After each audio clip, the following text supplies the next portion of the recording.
Hello my dear students, welcome back to learn easily channel. ಈ ಒಂದು ವಿಡಿಯೋದಲ್ಲಿ ನಾವು ನೆಸಿಮ್ ಎಜಿಕೆಲ್ ರವರ ಒಂದು ಆಟೋಬಯೋಗ್ರಫಿ ಪೊಯಮ್ ಆಗಿರ್ತಕ್ಕಂತಹ ಬ್ಯಾಕ್ಗ್ರೌಂಡ್ ಕ್ಯಾಶುಯಲಿ ಈ ಒಂದು ಪದ್ಯದ ಕನ್ನಡದ ಲೈನ್ ಬೈ ಲೈನ್ ಎಕ್ಸ್ಪ್ಲನೇಷನ್ ಅನ್ನು ನಾವು ಡಿಸ್ಕಸ್ ಮಾಡೋಣ. ಇಲ್ಲಿ ಬ್ಯಾಕ್ಗ್ರೌಂಡ್ ಕ್ಯಾಶುಯಲಿ ಅಂತ ಹೇಳಿದಾಗ ನೆಸಿಮ್ ಎಜಿಕೆಲ್ ರವರ ಒಂದು ಆಟೋಬಯೋಗ್ರಫಿ ಆಗಿರುತ್ತೆ. ಅವರ ಬ್ಯಾಕ್ಗ್ರೌಂಡನ್ನು ಅವರು ಇಲ್ಲಿ ತಿಳಿಸ್ತಾ ಇದ್ದಾರೆ. ಈ ಒಂದು ಪದ್ಯವು ಮುಖ್ಯವಾಗಿ 3 ಭಾಗಗಳಾಗಿ ನಾವು ಕಾಣಬಹುದಾಗಿರುತ್ತೆ. ಇಲ್ಲಿ ಮೊದಲನೇದಾಗಿ ಚೈಲ್ಡ್ಹುಡ್ ಡೇಸ್ ಆಗಿರಬಹುದು, ನಂತರ ರಿಟರ್ನ್ ಫ್ರಮ್ ಅಬ್ರಾಡಿಂದ ಅವರು ಹಿಂದಕ್ಕೆ ಬರ್ತಕ್ಕಂಥದ್ದು, ನಂತರ ಅವರೊಂದು ಐಡೆಂಟಿಟಿ, ಅವರ ಗುರುತಿಸಿಕೊಳ್ಳುವಿಕೆ, ಮತ್ತು ಪೊಯೆಟ್ ಆಗಿ ಅವರ ಕಮಿಟ್ಮೆಂಟ್ನ ಹಾಗೆ ಈ ಪದ್ಯದಲ್ಲಿ 3 ಭಾಗಗಳನ್ನು ನಾವು ಕಾಣ್ತೇವೆ. ಈ ಒಂದು ಪೊಯಮ್ನ ಒಂದು ಮುಖ್ಯ ಥೀಮ್ ಅಂತ ನೋಡಿದಾಗ ಕವಿ ನೆಸಿಮ್ ಎಜಿಕೆಲ್ ರವರು ಭಾರತದಲ್ಲಿನ ಒಬ್ಬ ಯಹೂದಿ ಜೀವ್ ಆಗಿ ತನ್ನನ್ನು ಗುರುತಿಸಿಕೊಳ್ಳುವಿಕೆ ಮತ್ತು ಸೇರಿಕೊಳ್ಳುವಿಕೆ ಹಾಗಾಗಿ ಅವರು ಮಾಡಿದಂತಹ ಹೋರಾಟವನ್ನು ಈ ಪದ್ಯ ತಿಳಿಸುತ್ತೆ. ಇಲ್ಲಿ ಮೊದಲ ಒಂದು ಭಾಗವಾಗಿ ಅವರ ಒಂದು ಚೈಲ್ಡ್ಹುಡ್ ಡೇಸ್ ಮತ್ತು ಸ್ಕೂಲ್ ಡೇಸ್ನ ತಿಳಿಸುವ ಒಂದು ಭಾಗದಲ್ಲಿ ಸ್ಟ್ಯಾನ್ಸಾ 1 ಇಲ್ಲಿ ನಾವು ನೋಡೋಣ. ಇಲ್ಲಿ ನಾನು ಮೊದಲಿಗೆ ಇದರ ಒಂದು ಕನ್ನಡದ explanation, line by line summary ಮತ್ತೆ ತಿಳಿಸ್ಕೊಡ್ತೇನೆ. ನಂತರ ಇದರ ಸಮರಿಯ PDF ವಿಡಿಯೋದ ಡಿಸ್ಕ್ರಿಪ್ಷನ್ನಲ್ಲಿದೆ, ನೀವು ಡೌನ್ಲೋಡ್ ಮಾಡಿಕೊಳ್ಳಬಹುದು. ಇಲ್ಲಿ ಮೊದಲ ಪ್ಯಾರಾದಲ್ಲಿ ಅಥವಾ ಸ್ಟ್ಯಾನ್ಸಾದಲ್ಲಿ ಹೇಳ್ತಾರೆ, a poet rascal clown was born, the frighten child who would not eat or sleep, a boy of a meagre bone, he never learn to fly a kite, his borrowed top refused to spin. ನೋಡಿ, ಇಲ್ಲಿ ಕವಿ ತನ್ನನ್ನು ತಾನೇ ಒಬ್ಬ ದುಷ್ಟ ಅಥವಾ ಇಲ್ಲಿ rascal ಅಂತ ಕರ್ಕೊಳ್ತಾ ಇದ್ದಾರೆ. ಅಂದರೆ ಕವಿ ಒಬ್ಬ ದುಷ್ಟ ರಾಸ್ಕಲ್ ವಿದೂಷಕ ಜನಿಸಿದ್ದಾನೆ ಅಂತ ಹೇಳ್ತಾ ಇದ್ದಾರೆ. ಬಾಲ್ಯದಲ್ಲಿ ತಾನು ಎದುರುಕೊಂಡಿರುವ ಸರಿಯಾಗಿ ತಿನ್ನದ ಮತ್ತು ನಿದ್ರಿಸದ ಹಾಗೂ ತುಂಬ ಸಣ್ಣ ಮೂಳೆಗಳ ಇರುವ ಹುಡುಗನಾಗಿದ್ದೆ ಅಂತ ತನ್ನ ಬಗ್ಗೆ ವಿವರಿಸ್ತಾ ಇದ್ದಾರೆ. ಅವರಿಗೆ ಗಾಳಿಪಟ ಹಾರಿಸಲು ಅವರಿಗೆ ಬರಲಿಲ್ಲ. ಆತ ತಮ್ಮ ಫ್ರೆಂಡ್ಸ್ನಿಂದ ಪಡೆದಿರತಕ್ಕಂತಹ ಒಂದು ಸ್ಪಿನ್ನಿಂಗ್ ಟಾಪ್, ಏನು ಬುಗುರಿ ಅಂತ ಕರಿತೀವಿ, ಅದನ್ನೂ ಸಹ ಅವರ ಕೈಯಲ್ಲಿ ಆಡಿಸೋಕೆ ಆಗಲಿಲ್ಲ, ಅದನ್ನ ಕಲಿಯಲು ಸಾಧ್ಯ ಆಗಲಿಲ್ಲ ಅಂತ ಕವಿ ಹೇಳ್ತಾ ಇದ್ದಾರೆ. ಕವಿ ತನ್ನನ್ನು ತಾನೇ ಒಂದು ವಿಡಂಬನೆ ಮಾಡ್ಕೊಳ್ತಾ 3 ಪಾತ್ರಗಳಲ್ಲಿ ಅವರು ಹೇಳ್ತಾ ಇದ್ದಾರೆ. ಒಂದು ರೀತಿಯ ಆಂತರಿಕ ಸಂಘರ್ಷವನ್ನು ಹೇಳ್ತಾ ಇದ್ದಾರೆ. ಗಾಳಿಪಟ ಆರಿಸಲು ಬರಲ್ಲ, ಮತ್ತು ಆ ಬುಗುರಿಯನ್ನು ಆಡಿಸೋದಕ್ಕೆ ಬರಲ್ಲ, ಮತ್ತು ಸಾಮಾಜಿಕವಾಗಿ ಶಾರೀರಿಕವಾಗಿ ತುಂಬ ದುರ್ಬಲರಾಗಿದ್ದರು ಅಂತಕ್ಕಂಥದ್ದನ್ನ ಹೇಳ್ತಾ ಇದ್ದಾರೆ. ಅಂದರೆ ಇದರ ಅರ್ಥ ಅವರು ಸಾಮಾನ್ಯ ಮಕ್ಕಳ ಚಟುವಟಿಕೆಗಳಲ್ಲಿ ಭಾಗವಹಿಸಲು ಸಾಧ್ಯವಾಗಲಿಲ್ಲ, ಮತ್ತು ಯಾವಾಗಲೂ ಹೊರಗಿನವರಂತೆ ಅವರು ಭಾವಿಸ್ತಾ ಇದ್ರು ಅಂತ ಹೇಳ್ತಾರೆ. ಸೆಕೆಂಡ್ ಸ್ಟ್ಯಾನ್ಸಾದಲ್ಲಿ, I went to Roman Catholic school, a mugging Jew among the owls, they told me I had killed the Christ, that year I won the scripture prize, a Muslim sportsman boxed my ears. ನೋಡಿ, ಇಲ್ಲಿ 2ನೇ ಸ್ಟ್ಯಾನ್ಸಾದಲ್ಲಿ ಹೇಳ್ತಾ ಇದ್ದಾರೆ, ತಾನು Roman Catholic ಶಾಲೆಗೆ ಹೋದೆ, ಅಲ್ಲಿ ಅವರು ಕ್ರಿಶ್ಚಿಯನ್ನರು, ಹಿಂದೂಗಳು ಮತ್ತು ಮುಸ್ಲಿಮರ ನಡುವೆ ಒಂದು ತೋಳಗಳ ಮಧ್ಯೆ ಇರುವ ಒಬ್ಬ ಯಹೂದಿಯಾಗಿ ಭಾವಿಸ್ಕೊಂಡ್ರು ಅಂತ. ಅವರ ಫ್ರೆಂಡ್ಸ್ ಎಲ್ಲರೂ ನೀನು ಕ್ರಿಸ್ತನನ್ನು ಕೊಂದಿದೀಯಾ ಅಂತ ಅವರನ್ನು ದೂಷಣೆ ಮಾಡ್ತಾ ಇದ್ರು. ವಿಪರ್ಯಾಸ ಏನಪ್ಪ ಅಂದರೆ, ಅವರು ಅದೇ ವರ್ಷ ಬೈಬಲ್ ಕುರಿತ ಒಂದು ಸ್ಪರ್ಧೆಯಲ್ಲಿ ಸ್ಕ್ರಿಪ್ಚರ್ ಪ್ರೈಸನ್ನು ಗೆದ್ದರು, ಮತ್ತು ಒಬ್ಬ ಮುಸ್ಲಿಂ ಅವನ ಜೊತೆ ಒಂದು ಕಾದಾಟ ನಡೀತು. ಆ ಮುಸ್ಲಿಂ ಹುಡುಗ ಈತನಿಗೆ ಬಾರಿಸಿದ್ನು, ಹೊಡೆದಿದ್ನು ಕೂಡ ಅಂತ ಹೇಳ್ತಾರೆ. ಅಂದರೆ ಈ ಒಂದು ಭಾಗ ಭಾರತದ ಒಂದು ಬಹುಸಂಸ್ಕೃತಿ ಸಮಾಜದಲ್ಲಿ ಯಹೂದಿ ಒಬ್ಬ ಅಲ್ಪಸಂಖ್ಯಾತನಾಗಿ ಅನುಭವಿಸಿದಂಥ ಒಂದು ಧಾರ್ಮಿಕ ತಾರತಮ್ಯ ಮತ್ತು ಬಹಿಷ್ಕಾರದ ಭಾವನೆಯನ್ನು ಹೇಳ್ತಾ ಇದ್ದಾರೆ. ಬಹುಮಾನ ಗೆದ್ದರೂ ಅಪರಾಧಿ ಅಂತ ಕರೆಯಲ್ಪಡಲಾಯಿತು. ಕವಿ ಪರಿಸ್ಥಿತಿಯಲ್ಲಿ ತನ್ನ ವ್ಯಂಗ್ಯವನ್ನು ತೋರಿಸ್ತಾ, ಕವಿ ತನ್ನ ಜಾತಿ ಧರ್ಮದ ಕಾರಣದಿಂದಾಗಿ ಯಾವಾಗಲೂ ಕಿರುಕುಳಕ್ಕೆ ಒಳಗಾಗ್ತಾ ಇದ್ರು ಅನ್ನೋದನ್ನ ಇಲ್ಲಿ ಹೇಳ್ತಾ ಇದ್ದಾರೆ. ನಂತರ, I grew in terror of the strong but undernourished Hindu lads, their prepositions always wrong, repelled me by positivity, one noisy day I used a knife. ನೋಡಿ, ಇಲ್ಲಿ ಕವಿ ಹೇಳ್ತಾ ಇದ್ದಾರೆ, ಆ ಬಲಶಾಲಿಗಳಿಗೆ ನಾನು ಎದುರುತ್ತಾ ಬೆಳೆದೆ, ಆದರೆ ಸರಿಯಾದ ಇಂಗ್ಲಿಷ್ ವ್ಯಾಕರಣ ಬಳಸದ ಮತ್ತು ನಿಷ್ಕ್ರಿಯರಾದಂತಹ ಬಡ ಹಿಂದೂ ಹುಡುಗರ ಬಗ್ಗೆ ಅವರಿಗೆ ಅಸಹ್ಯವಿತ್ತು. ಒಂದು ದಿನ ಒಂದು ಜಗಳದಲ್ಲಿ ನಾನು ಚಾಕುವನ್ನು ಕೂಡ ಬಳಸಿದ್ದೆ ಅಂತ ಹೇಳ್ತಾ ಇದ್ದಾರೆ. ಅಂದರೆ ಕವಿ ನೆಸಿಮ್ ಎಜಿಕೆಲ್ ಭಾರತೀಯ ಸಮಾಜದಿಂದ ಉಂಟಾದ ಭಯ, ದ್ವೇಷದ ಭಾವನೆಗಳ ನಡುವಿನ ಸಂಘರ್ಷವನ್ನು ಎದುರಿಸ್ತಾ ಇದ್ರು. ಅವರು ತಮ್ಮ ಸುತ್ತಮುತ್ತಲಿರುವ ಶಕ್ತಿಶಾಲಿಗಳಿಂದ ಹೆದರ್ತಾ ಇದ್ರು. ಆದರೆ ಇಂಗ್ಲಿಷ್ನ ಬಳಕೆಯಲ್ಲಿ ಅವರಿಗೆ ಒಂದು ನ್ಯೂನ್ಯತೆ ಮತ್ತು ನಿಷ್ಕ್ರಿಯತೆಯನ್ನು ಕಂಡು ಸಾಮಾನ್ಯ ಹಿಂದೂಗಳಿಂದ ದೂರವಾಗಿರ್ತಾ ಇದ್ರು. ಚಾಕುವಿನ ಬಳಕೆ ಎಲ್ಲ ಸಂಕುಚಿತ ಭಯ, ಕೋಪದ ಒಂದು ಸ್ಫೋಟವನ್ನು ಪ್ರತಿನಿಧಿಸುತ್ತೆ. ಇದು ಆಳವಾದ ಆಂತರಿಕ ಅಶಾಂತಿಯನ್ನು ಇಲ್ಲಿ ಸೂಚಿಸುತ್ತೆ. ಇನ್ನು ಮುಂದಿನ ಸ್ಟ್ಯಾನ್ಸದಲ್ಲಿ, at home on Friday nights the prayers were said, my morals had declined, I heard of yoga and of Zen, could I perhaps be Rabbi Saint, the more I searched, the less I found. ಪ್ರತಿ ಶುಕ್ರವಾರ ರಾತ್ರಿ ಕವಿ ಮನೆಯಲ್ಲಿ ಯಹೂದಿ ಪ್ರಾರ್ಥನೆಗಳನ್ನು ಮಾಡಲಾಗ್ತಾ ಇತ್ತು. ಆದಾಗ್ಯೂ ಕೂಡ ಕವಿ ನೈತಿಕತೆ, ಮಾರಲ್ಸ್ ಅನ್ನೋದು ಕುಸಿದಿತ್ತು ಮತ್ತು ಅವರು ಇತ್ತೀಚೆಗೆ ಯೋಗ ಮತ್ತು ಝೆನ್ ಬಗ್ಗೆ ಕೇಳಿದರು. ತಾವು ಬಹುಶಃ ಯಹೂದಿ ಸಂತ ಆಗಿರಬಹುದೇ ಎಂದು ಆಲೋಚನೆ ಮಾಡಿದ್ರು. ಆದರೆ ಅವರು ಹೆಚ್ಚು ಹುಡುಕಿದಷ್ಟು ಅವರಿಗೆ ಸಿಕ್ಕಿದ್ದು ತುಂಬ ಕಡಿಮೆ ಆಗಿತ್ತು. ಅಂದರೆ ಅವರಿಗೆ ಉತ್ತರಗಳೇ ಸಿಗಲಿಲ್ಲ ಅಂತ. ಕವಿ ಒಂದು ಆಧ್ಯಾತ್ಮಿಕವಾದ ಗೊಂದಲವನ್ನು ಇಲ್ಲಿ ಹೇಳ್ತಾ ಇದ್ದಾರೆ. ಯಹೂದಿ ಕುಟುಂಬದಲ್ಲಿ ಬೆಳೆದರೂ ಅವರ ಆಸಕ್ತಿಯು ಭಾರತೀಯ ಮತ್ತು ಪೌರಸ್ತ್ಯ ಶಾಸ್ತ್ರ, ಇಂಡಿಯನ್ ಒಂದು ಫಿಲಾಸಫಿ ಕಡೆಗೆ ತಿರುಗಿತ್ತು. ನೈತಿಕತೆ ಕುಸಿತ ಇತ್ತು ಎಂಬುದು ಕವಿಯ ಒಂದು ಸಾಂಪ್ರದಾಯಿಕ ಧಾರ್ಮಿಕ ಚೌಕಟ್ಟುಗಳಿಂದ ಅವರು ಹೊರಗಡೆ ಇದ್ದರು ಅಂತ ಹೇಳ್ತಾ ಇದ್ದಾರೆ. ತಮ್ಮ ಗುರುತಿಗಾಗಿ ಹೊಸ ಮಾರ್ಗಗಳನ್ನು ಅನ್ವೇಷಿಸ್ತಾ ಇದ್ರು ಮತ್ತು ಹುಡುಕಾಟದಲ್ಲಿ ಯಶಸ್ಸು ಸಿಗದೇ ಇರುವುದು ಅವರ ಗೊಂದಲವನ್ನು ಹೆಚ್ಚಿಸಿತ್ತು. ಅವರು ಎಷ್ಟೇ ಹುಡುಕಿದ್ರೂ ಅವರಿಗೆ ಸರಿಯಾದಂತಹ ಉತ್ತರ ಸಿಗಲಿಲ್ಲ. ಇನ್ನು ಈ ಪದ್ಯದ ಎರಡನೇ ಭಾಗ abroad and return to India. ಇಲ್ಲಿ ಸ್ಟ್ಯಾನ್ಸಾ 5 ಅನ್ನು ನೋಡಿದಾಗ, 22 time to go abroad, first the decision, then a friend to pay the fare, philosophy, poverty and poetry, 3 companions shared my basement room. 22 ವರ್ಷ ವಯಸ್ಸಾದಾಗ ವಿದೇಶಕ್ಕೆ ಹೋಗುವ ನಿರ್ಧಾರ ಮಾಡ್ತಾರೆ. ಇಲ್ಲಿ ಆ ನಿರ್ಧಾರ ತನ್ನ ಒಬ್ಬ ಸ್ನೇಹಿತ ಪ್ರಯಾಣದ ಒಂದು ವೆಚ್ಚವನ್ನು ಪಾವತಿಸಲು ಮತ್ತೆ ಅದಕ್ಕೆ ಅವನು ಹೋಗೋದಕ್ಕೆ ಸಹಾಯ ಮಾಡ್ತಾನೆ. ಲಂಡನ್ನಿನಲ್ಲಿ ಅವರ ಒಂದು ಬೇಸ್ಮೆಂಟ್, ಒಂದು ಕೋಣೆಯಲ್ಲಿ ತತ್ವಶಾಸ್ತ್ರ ಮತ್ತು ಬಡತನ ಮತ್ತು ಪೊಯೆಟ್ರಿ ಇವು ಅವರ 3 ಸಂಗಾತಿಗಳಾಗಿದ್ದರು ಅಂತ. ಅಂದರೆ ವಿದೇಶಕ್ಕೆ ಹೋಗುವ ಪ್ರಯಾಣ ಕವಿಯ ಒಂದು ಸೆಲ್ಫ್ ಡಿಸ್ಕವರಿ, ಆತ್ಮಾನ್ವೇಷಣೆ ಅಂತ ಹೇಳ್ಬೋದು, ಮತ್ತು ಶಿಕ್ಷಣದ ಉದ್ದೇಶವನ್ನು ಹೊಂದಿತ್ತು. ಸ್ನೇಹಿತನ ಸಹಾಯವು ಆರ್ಥಿಕ ಒಂದು ಅಸ್ಥಿರತೆಯನ್ನು ಇಲ್ಲಿ ತೋರಿಸುತ್ತೆ. ಲಂಡನ್ನಿನಲ್ಲಿ ಅವರ ಸಂಗಾತಿಗಳು ಕೇವಲ ಅಮೂರ್ತ ಕಲ್ಪನೆಗಳು, ಅದು ಬಡತನ ಕೂಡ ಸೇರಿತ್ತು. ಇದು ಅವರು ನಿಜವಾದ ಮಾನವ ಸಂಬಂಧಗಳಿಂದ ದೂರ ಇದ್ದರು ಎಂಬುದನ್ನು ಸೂಚಿಸುತ್ತೆ. ಇನ್ನು ಮುಂದಿನ ಪ್ಯಾರಾದಲ್ಲಿ, the London seasons passed me by, I lay in bed 2 years alone, and then a woman came to tell my willing ears I was the son of a man.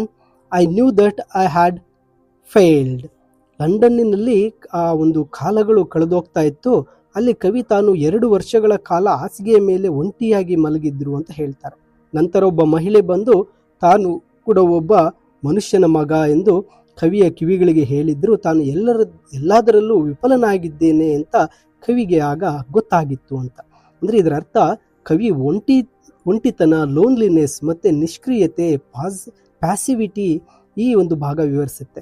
Son of A man ಎಂಬುದು ಒಂದು proverb ಆಗಿರುತ್ತೆ. ಯೇಸುವಿನ ಬಗ್ಗೆ ಇರುವ ಬೈಬಲ್ನ ಪದವಾಗಿದ್ದು ಇದು ಕವಿಗೆ ತಮ್ಮ ಮೌಲ್ಯ ಮತ್ತು ಗುರುತಿನ ಬಗ್ಗೆ ಒಂದು ಹೊಸ ದೃಷ್ಟಿಕೋನವನ್ನು ನೀಡುತ್ತೆ. ಈ ಅನುಭವದ ನಂತರವೂ ಅವರು ವೈಯಕ್ತಿಕವಾಗಿ ವಿಫಲರಾಗಿದ್ದರು ಎಂಬುದು ಒಂದು ಕಹಿಯ ಭಾವನೆಯಿಂದ ಹೊರಬರಲು ಅವರಿಗೆ ಸಾಧ್ಯ ಆಗಲಿಲ್ಲ.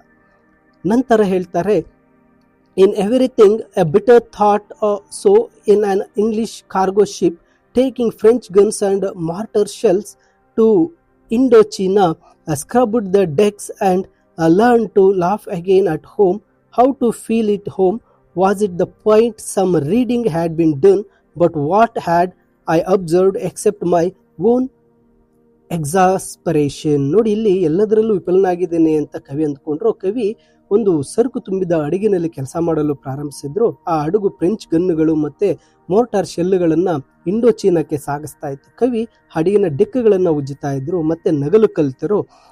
ನಂತರ ಅವರು ಸ್ವಲ್ಪ ಓದಿದ್ರು, ಆದರೆ ತಮ್ಮ ಕಿರಿಕಿರಿಯನ್ನು ಹೊರತುಪಡಿಸಿ ಬೇರೇನೂ ಗಮನಿಸಲಿಲ್ಲ ಅಂತ. ಈ ಕೆಲಸ ದೈಹಿಕ ಶ್ರಮದ ಮೂಲಕ ಕವಿ ವ್ಯಕ್ತಿತ್ವವನ್ನು ಸ್ವಲ್ಪ ಸ್ಥಿರತೆ ಮತ್ತು ಸಂತೋಷವನ್ನು ತಂದಿತ್ತು. ಆದರೆ ಕವಿ ಮೂಲಭೂತ ಸಮಸ್ಯೆ ಹಾಗೇ ಉಳಿದಿತ್ತು. ತಮ್ಮ ಜನ್ಮಭೂಮಿ ಭಾರತದಲ್ಲಿ ತಾವು ಸೇರುವ ಭಾವನೆ ಹೇಗೆ ಪಡೆಯಬೇಕು ಅಂತಕ್ಕಂಥದ್ದು. ಮನೆ ಎಂದರೆ ಕೇವಲ ಭೌಗೋಳಿಕ ಸ್ಥಳ ಅಲ್ಲ, ಅದು ಒಂದು ಆಂತರಿಕ ನೆಮ್ಮದಿ ಮತ್ತು ಅಂಗೀಕಾರದ ಭಾವನೆ ಅಂತ ಹೇಳ್ತಾರೆ. ಮುಂದಿನ ಸ್ಟ್ಯಾನ್ಸದಲ್ಲಿ all Hindus are like that. My father used to say when someone talked too loudly or knocked at the door like the devil, they hawked and spat, they sprawled around. ಎಲ್ಲ ಹಿಂದೂಗಳು ಹಾಗೇ ಇರ್ತಾರೆ ಅಂತ ಅವರ ತಂದೆ ಹೇಳ್ತಾ ಇದ್ರಂತೆ. ಯಾರಾದರೂ ಜೋರಾಗಿ ಮಾತನಾಡಿದಾಗ ಅಥವಾ ಬಾಗಲನ್ನು ರಾಕ್ಷಸನಂತೆ ಬಡಿದಾಗ ಅವರು ಕೆಮ್ಮಿ ಉಗಿಯುತ್ತಿದ್ರು ಮತ್ತೆ ಅಸ್ತವ್ಯಸ್ತವಾಗಿ ಅವರನ್ನು ಬೈತಾ ಇದ್ರು ಅಂತ. ಇಲ್ಲಿ ಕವಿ ತಂದೆಯ ಈ ಹೇಳಿಕೆಗಳು ಯಹೂದಿ ಕುಟುಂಬ ಭಾರತೀಯ ಬಹುಸಂಖ್ಯಾತ ಸಮುದಾಯ ಬಗ್ಗೆ ಹೊಂದಿದ್ದ ಒಂದು ಪೂರ್ವಗ್ರಹ ಪ್ರಿಜುಡೈಸ್ ಅನ್ನ ಮತ್ತೆ ಅಂತರವನ್ನ ಡಿಸ್ಟೆನ್ಸ್ ಅನ್ನ ತೋರಿಸುತ್ತೆ. ಇದು ಸಾಂಸ್ಕೃತಿಕ ಘರ್ಷಣೆಯನ್ನ ಬಿಂಬಿಸುತ್ತೆ. ಈ ದೂರದ ಭಾವನೆಯಿಂದಾಗಿ ಕವಿ ಭಾರತವನ್ನು ತಮ್ಮ ಮನೆ ಎಂದು ಸಂಪೂರ್ಣವಾಗಿ ಒಪ್ಪಿಕೊಳ್ಳಲು ಸಾಧ್ಯವಾಗಲಿಲ್ಲ. ನಂತರ I prepared for the worst, married, changed jobs and saw myself a fool. The song of my experience sung, I knew that all was yet to sing. ಕವಿ ತನ್ನ ಒಂದು ಕೆಟ್ಟ ಒಂದು ನಿರ್ಣಯಕ್ಕೆ ಸಿದ್ಧರಾಗಿದ್ದರು. ಅವರು ಮದುವೆಯಾದರು, ತಮ್ಮ ಉದ್ಯೋಗವನ್ನು ಬದಲಾಯಿಸಿದರು. ಆದರೆ ಎಲ್ಲ ಬದಲಾವಣೆಗಳನ್ನು ಮಾಡಿದ ನಂತರ ಅವರು ತಮ್ಮನ್ನು ತಾವೇ ಮೂರ್ಖರು ಅಂತ ಭಾವಿಸಿದರು. ತಮ್ಮ ಅನುಭವದ ಹಾಡು ಆಡದೇ ಇದ್ದರೂ ಇನ್ನಷ್ಟು ಆಡಲು ಉಳಿದಿದೆ ಅಂತ ಅವರು ಅಂದುಕೊಂಡ್ರು.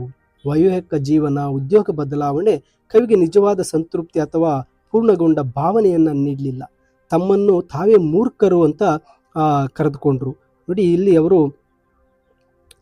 ತೆಗೆದುಕೊಂಡ ನಿರ್ಧಾರಗಳ ಬಗ್ಗೆ ಒಂದು ವಿಷಾದವನ್ನು, ನಿರಾಶೆಯನ್ನು ಹೇಳ್ತಾ ಇದ್ದಾರೆ. ಹಾಡಲು ಉಳಿದಿದೆ ಎಂಬ ಸಾಲು ಅವರ ಜೀವನದ ಅನ್ವೇಷಣೆ ಇನ್ನೂ ಮುಗಿದಿಲ್ಲ, ಹೊಸ ಅನುಭವಗಳು ಮತ್ತು ಕವನಗಳು ಬರಲಿವೆ ಎಂಬುದನ್ನು ಸೂಚಿಸುತ್ತೆ. ಇನ್ನು ಒಂದು ಆಟೋಬಯೋಗ್ರಫಿಯಲ್ಲ ಥರ್ಡ್ ಪಾರ್ಟ್ಗೆ ಬಂದಾಗ ಅವರ ಒಂದು ಅಕ್ಸೆಪ್ಟೆನ್ಸ್ ಆಫ್ ಐಡೆಂಟಿಟಿ ಮತ್ತು ಪೊಯೆಟ್ಸ್ ಕಮಿಟ್ಮೆಂಟ್, ಅವರ ಒಂದು ಗುರುತಿನ ಸ್ವೀಕಾರ, ಕವಿಯ ಬದ್ಧತೆ ಬಗ್ಗೆ ಇಲ್ಲಿ ಮೈ ancestors among the castes were aliens crushing seed for bread. One among them fought and taught a major bearing British arms. He told my father sad stories of the Boer War. ಇಲ್ಲಿ ಕವಿಯ ಒಂದು ಪೂರ್ವಜರ ಬಗ್ಗೆ ಹೇಳ್ತಾ ಇದ್ದಾರೆ. ಯಹೂದಿಯ ಮೂಲವನ್ನು ಪ್ರಸ್ತಾಪಿಸುತ್ತಾ ಅವರು ಭಾರತೀಯ ಸಮಾಜದಲ್ಲಿ ಅನ್ಯ, ಏಲಿಯನ್ ಅಂತ ಪರಿಗಣಿಸುವಂತೆ ಮಾಡುತ್ತಾ ಇತ್ತು ಅಂತ ಹೇಳ್ತಾರೆ. ಯಹೂದಿಗಳು ಸಾಂಪ್ರದಾಯಿಕವಾಗಿ ಎಣ್ಣೆ ತಯಾರಿಸುವ ವೃತ್ತಿಯಲ್ಲಿದ್ದರು. ಒಬ್ಬ ಪೂರ್ವಜರು ಬ್ರಿಟಿಷ್ ಸೈನ್ಯದಲ್ಲಿದ್ದರು ಎಂಬುದು ಕವಿಯ ಕುಟುಂಬ ಸಾಂಪ್ರದಾಯಿಕ ಭಾರತೀಯ ರಚನೆಗಿಂತ ಹೆಚ್ಚಾಗಿ ವಿದೇಶಿ ಆಳ್ವಿಕೆಯೊಂದಿಗೆ ಸಂಪರ್ಕ ಹೊಂದಿತ್ತು ಎಂಬುದನ್ನು ಸೂಚಿಸ್ತಾ ಇದ್ದಾರೆ. ಈ ಮಿಶ್ರ ಪರಂಪರೆ ಅವರ ಗುರುತಿನ ಸಂಕೀರ್ಣತೆಯನ್ನು ಮತ್ತಷ್ಟು ಹೆಚ್ಚಿಸುತ್ತೆ. ಇನ್ನು ನೆಕ್ಸ್ಟ್ ಸ್ಟ್ಯಾನ್ಸದಲ್ಲಿ I dreamed that fierce men had bound my feet and hands, that later dreams were all of words. I don't know that the words betray, but let the poems come and lost that grief on things the worldly prize. I would not suffer that again. ಕವಿಗೆ ಉಗ್ರ ಜನರು ತಮ್ಮ ಕಾಲುಗಳನ್ನು ಮತ್ತು ಕೈಗಳನ್ನು ಕಟ್ಟಾಕಿದ್ದಾರೆ ಅಂತ ಕನಸು ಕಾಣ್ತಾ ಇದ್ದಾರೆ. ನಂತರದ ಕನಸುಗಳು ಪದಗಳ ಬಗ್ಗೆ ಇದ್ದವು. ಪದಗಳು ದ್ರೋಹ ಮಾಡ್ತವೆ, ಆದರೆ ಅವರಿಗೆ ತಿಳಿದಿರಲ್ಲ. ಆದರೆ ಅವರು ಕವನಗಳನ್ನು ಬರಲು ಬಿಟ್ಟರು ಮತ್ತು ಪ್ರಾಪಂಚಿಕವಾಗಿ ಗೌರವಿಸುವ ವಿಷಯಗಳ ಬಗ್ಗೆ ಹಿಡಿತವನ್ನು ಕಳೆದುಕೊಂಡ್ರು. ಅವರು ಮತ್ತೆ ನೋವನ್ನು ಅನುಭವಿಸಿದಿಲ್ಲ ಅಂತ ಹೇಳ್ತಾರೆ. ಉಗ್ರ ಜನರು ಕನಸುಗಳು ಕವಿಯ ಆತಂಕ ಮತ್ತು ಅಭದ್ರತೆಯನ್ನು ಸೂಚಿಸುತ್ತೆ. ನಂತರ ಪದಗಳ ಕನಸುಗಳು ಕವನ ಬರೆಯುವ ಪ್ರಕ್ರಿಯೆಗೆ ಒಂದು ರೂಪಕವಾಗಿ ಹೇಳ್ತಾ ಇದ್ದಾರೆ. ಕವನವನ್ನು ಆರಿಸಿಕೊಳ್ಳುವುದೆಂದರೆ ಪ್ರಾಪಂಚಿಕ ಯಶಸ್ಸು ಮತ್ತು ಸಂಪತ್ತನ್ನು ತ್ಯಜಿಸುವುದು. ಪದಗಳು ದ್ರೋಹ ಮಾಡುತ್ತವೆ ಎಂಬುದು ಪದಗಳ ದ್ವಂದ್ವ ಸ್ವಭಾವವನ್ನು ತೋರಿಸುತ್ತೆ. ಅವರು ಸೃಜನಾತ್ಮಕವಾಗಿರಬಹುದು, ಆದರೆ ವಾಸ್ತವದಿಂದ ದೂರವಿಡುತ್ತೆ ಅಂತ. ಇನ್ನು ಮುಂದಿನ ಸ್ಟ್ಯಾನ್ಸದಲ್ಲಿ ಹೇಳ್ತಾರೆ, I look about me now and try to formulate a plainer view. The wise survive and serve to play, the fool to cash in on the inner and the outer storms. The Indian landscape sears my eyes. I have become a part of it, to be observed by foreigners. They say that I am singular. Their letters our state the case. ಕವಿ ಈಗ ತಮ್ಮ ಸುತ್ತಮುತ್ತಲಿನ ಪ್ರಪಂಚವನ್ನು ನೋಡಿ ಒಂದು ಸರಳ ದೃಷ್ಟಿಕೋನವನ್ನು ಇಲ್ಲಿ ಹೇಳ್ತಾ ಇದ್ದಾರೆ. ಬುದ್ಧಿವಂತರು ಬದುಕುಳಿಯಲು, ಸಮಾಜಕ್ಕೆ ಸೇವೆ ಸಲ್ಲಿಸಲು, ಒಳಗಿನ ಆಂತರಿಕ ಹೊರಗಿನ ಸಾಮಾಜಿಕ ಬಿರುಗಾಳಿಯನ್ನು ಲಾಭವಾಗಿ ಪರಿವರ್ತಿಸಲು ಮೂರ್ಖರಂತೆ ನಟಿಸ್ತಾರೆ ಅಂತ ಹೇಳ್ತಾರೆ. ಭಾರತದ ಒಂದು ಲ್ಯಾಂಡ್ಸ್ಕೇಪ್ ಕವಿಯ ಕಣ್ಣುಗಳಿಗೆ ತೀವ್ರವಾದ ನೋವನ್ನು ನೀಡುತ್ತೆ. ವಿದೇಶಿಯರು ತಮ್ಮನ್ನು ನೋಡಲು ಬರುವಂತೆ ಕವಿಯು ಆ ಭೂ ದೃಶ್ಯದ ಒಂದು ಭಾಗವಾಗಿ ಮಾರ್ಪಟ್ಟಿದ್ದಾರೆ. ಆ ವಿದೇಶಿಯರು ತಮ್ಮನ್ನ ಅದ್ವಿತೀಯರು ಅಂತ ಹೇಳ್ತಾರೆ, ಆದರೆ ಅವರ ಪತ್ರಗಳ ವಿಷಯವನ್ನ ಉತ್ಪ್ರೇಕ್ಷೆ ಮಾಡ್ತಾರೆ. ಅಂದರೆ ಕವಿಯು ಆ ಒಂದು ಆತ್ಮಾವಲೋಕನವನ್ನು ಇಲ್ಲಿ ಹೇಳ್ತಾ ಇದ್ದಾರೆ. ಮೂರ್ಖರಂತೆ ನಟಿಸುವುದು. ಕವಿ ತನ್ನ ಎಲ್ಲ ಜೀವನದ ಒಂದು ಸಂಘರ್ಷಗಳನ್ನು, ಅಸಮಾಧಾನಗಳನ್ನು ಕವನಗಳ ಮೂಲಕ ವ್ಯಕ್ತಪಡಿಸುವ ಕಲೆ ಒಂದು ಪ್ರಾಪಂಚಿಕ ದೃಷ್ಟಿಕೋನದಿಂದ ಮೂರ್ಖತನ ಅಂತ ಕಾಣಿಸಬಹುದು. ಭಾರತದ ಭೂದೃಶ್ಯಗಳ ಕಣ್ಣುಗಳಿಗೆ ನೋವು ನೀಡುವುದು ಅಂದರೆ ಭಾರತದ ಸಾಮಾಜಿಕ ವಾಸ್ತವತೆ ಬಗ್ಗೆ ಕವಿಗೆ ಇರುವ ಅಸಮಾಧಾನ ಮತ್ತು ನಿರಾಶೆಯನ್ನು ಸೂಚಿಸುತ್ತೆ. ವಿದೇಶಿಯರು ಗಮನಿಸುವುದು ಎಂದರೆ ಒಬ್ಬ ಕವಿ ಭಾರತೀಯ ಇಂಗ್ಲಿಷ್ ಬರಹಗಾರನಾಗಿ ಭಾರತದಲ್ಲಿ ನೆಲೆಸಿರುವ ಯಹೂದಿಯಾಗಿ ವಿಶಿಷ್ಟ ಸ್ಥಾನದಲ್ಲಿದ್ದಾರೆ. ವಿದೇಶಿಯರು ಭಾರತವನ್ನು ಅರ್ಥ ಮಾಡಿಕೊಳ್ಳಲು ತಮ್ಮನ್ನು ಒಂದು ಗಮನಿಸಬೇಕಾದ ವಸ್ತುವಾಗಿ ನೋಡ್ತಾರೆ ಅಂತ ಹೇಳ್ತಾ ಇದ್ದಾರೆ. ಇನ್ನು ಈ ಪದ್ಯದ ಕೊನೆ ಸ್ಟ್ಯಾನ್ಸಾಗೆ ಬಂದಾಗ, I have made my commitments now, this is one to stay where I am, as others choose to give themselves in some remote and backward place, my backward place is where I am. ನೋಡಿ, ಇಲ್ಲಿ ಕವಿ ತಮ್ಮ ಬದ್ಧತೆಗಳನ್ನು ಇಲ್ಲಿ ಹೇಳ್ತಾ ಇದ್ದಾರೆ, commitments ಬಗ್ಗೆ ಹೇಳ್ತಾ ಇದ್ದಾರೆ. ಅದರಲ್ಲಿ ಒಂದು, ತಾನು ಎಲ್ಲಿದ್ದೇನೆ ಅಲ್ಲೇ ಇರುವುದು ಅಂತ. To stay where I am, ಇಲ್ಲಿ ಇತರರು ಕೆಲವು ದೂರದ ಮತ್ತು ಹಿಂದುಳಿದ ಸ್ಥಳಗಳಿಗೆ ತಮ್ಮನ್ನ ಅರ್ಪಿಸಿಕೊಳ್ಳಲು ಆಯ್ಕೆ ಮಾಡಿಕೊಂಡು ಹೋಗ್ತಾರೆ. ಆದರೆ ಇಲ್ಲಿ ಕವಿ ನಿಸ್ಸಿಮ್ ಎಜಿಕಲ್ ರವರು ಆ ಹಿಂದುಳಿದ ಸ್ಥಳ ಎಂದರೆ ಅವರು ಈಗಿನ ಸ್ಥಳವೇ, ಅದು ಭಾರತ, ಅದು ಬಾಂಬೆ, ಭಾರತದ ಬಾಂಬೆ ಆಗಿದೆ ಅಂತ ಹೇಳ್ತಾ ಇದ್ದಾರೆ. ಈ ಒಂದು ಪದ್ಯದಲ್ಲಿ ಕೊನೆಯ ಸ್ಟ್ಯಾನ್ಸದಲ್ಲಿ ಅವರು ಹೇಳ್ತಾ ಇರ್ತಕ್ಕಂಥದ್ದು, ಹಲವು ವರ್ಷಗಳ ಗೊಂದಲ ಮತ್ತು ಅನ್ವೇಷಣೆಯ ನಂತರ ಕವಿ ಅಂತಿಮವಾಗಿ ತಮ್ಮ ಭೂಮಿಯ ಬಗ್ಗೆ ಒಂದು ಸ್ಪಷ್ಟ ನಿರ್ಧಾರಕ್ಕೆ ಬಂದಿದ್ದಾರೆ. ಇರುವಲ್ಲಿಯೇ ಇರುವುದು. ಭಾರತದಲ್ಲಿನ ಧಾರ್ಮಿಕ ಮತ್ತು ಸಾಂಸ್ಕೃತಿಕ ಸಮಸ್ಯೆಗಳ ಹೊರತಾಗಿಯೂ ಕವಿಯು ಅದನ್ನು ತೊರೆದು ಹೋಗದೆ ಇಲ್ಲೇ ಉಳಿಯಲು ನಿರ್ಧರಿಸ್ತಾರೆ. ತಮ್ಮ ಯಹೂದಿ ಗುರುತು ಭಾರತೀಯ ಪೌರತ್ವದ ನಡುವೆ ಸಮತೋಲನವನ್ನು ಕಂಡುಕೊಂಡಿದ್ದಾರೆ.